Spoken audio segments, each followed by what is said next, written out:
So Oklahoma had a chance to go yesterday and check it out. Really cool too, because Skylar Vann's jersey is in the Women's Basketball Hall of Fame right now because they have everybody's jersey that was a Player of the Year in each conference last year. Women's Basketball Hall of Fame is an incredible museum to visit. There's so much about the history of this game, and even for people who think they know a lot about women's basketball, you are going to learn more by stepping foot into that building and just taking a look around. Jenny Baranchek's team up 75-59, trying to be the first team to beat Tennessee this season. They're undefeated at the moment, 13-0. In fact, the Tennessee men and women are both undefeated. The only program that can say that this year. All right, we are back in here at the Food City Center Arena in Knoxville, Tennessee.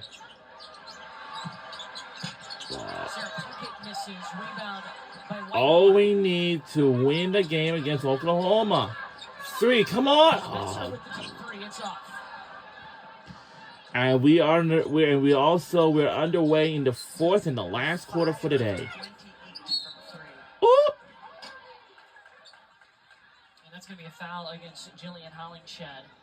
You know, with Oklahoma moving into the SEC for the first time this season, getting to see them in back-to-back games, Rebecca, in person, how do you think they shape up moving over to the style of play in the SEC with the teams they'll face, like a South Carolina? Well, what's interesting with both Oklahoma and Texas, even though they were in the Big 12 previously, they're both kind of built like SEC teams.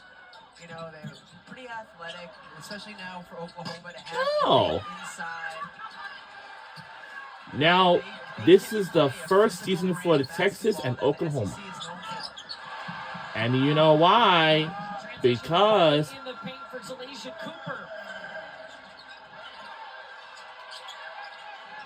that's the biggest difference in Oklahoma this year, is getting Reagan Beers, number 52, in the crimson jersey, transferring in from Oregon State. That's the kind of turnover we saw a lot on Thursday against Texas. Just trying to make a post-entry pass high-low, and it's just completely thrown off target. You know, that's one thing, an area for Oklahoma. Not turnovers in general, yes, that they need to clean up, but in particular, their post-entry passes at times. Which is understandable. Next around 5 p.m. in the next few minutes, it will be Memphis versus North Texas. It'll be the men's or women's, but we don't know just yet. But we don't know. Oh! So trying to figure her out and where she likes to receive the basketball. A good rule of thumb is in her hands. Yes. Says the post player. Just give her the ball. I would actually would assume that. But that is the only case right there.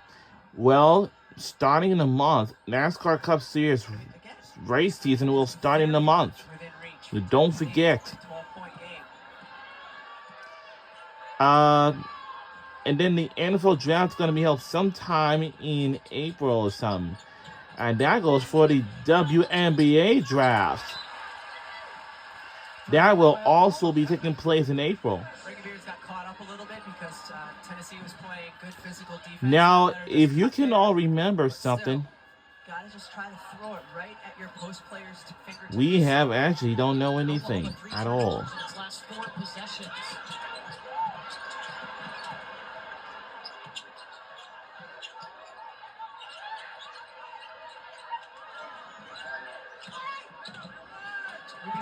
Trying to go over Beers.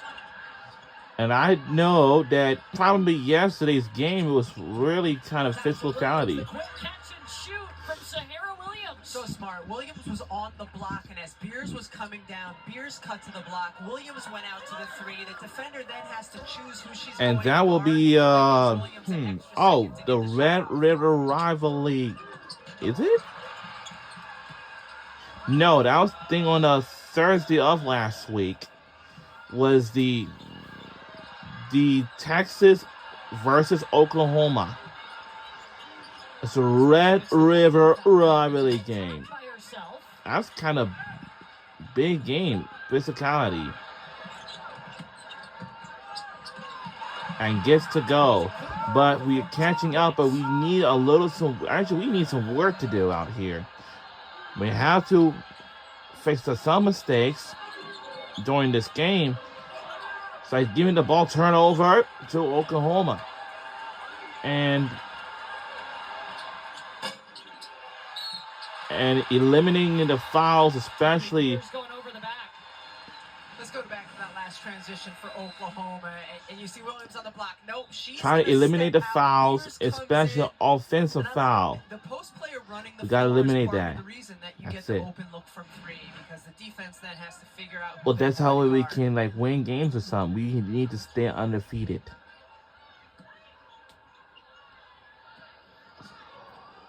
There should be a run the floor and transition assist for post players. When all they do is, because of their effort in running the floor, they help take an advantage, get their shooter an extra second.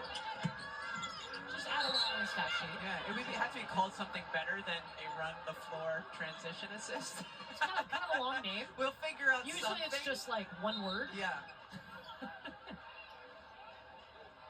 Effort. That'll work. Effort assist.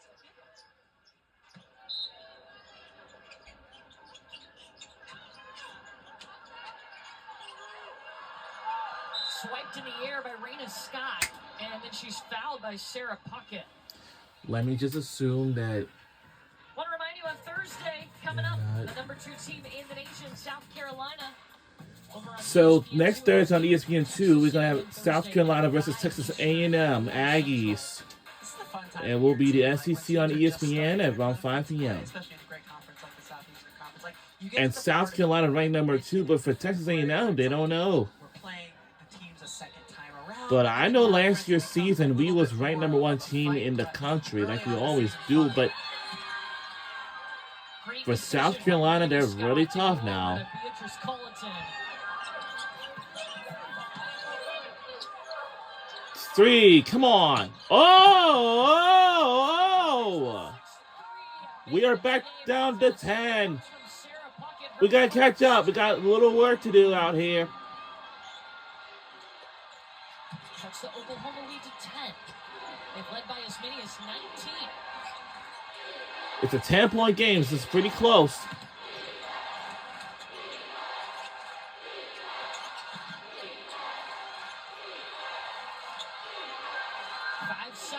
Uh-oh. Block the shot. Whatever we... No!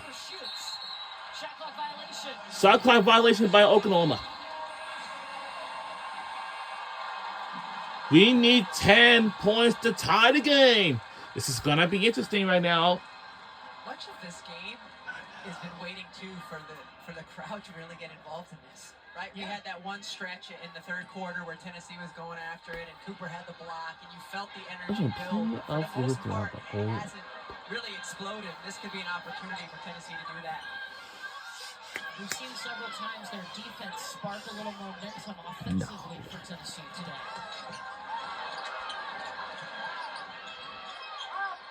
Won't get the points off the stop here.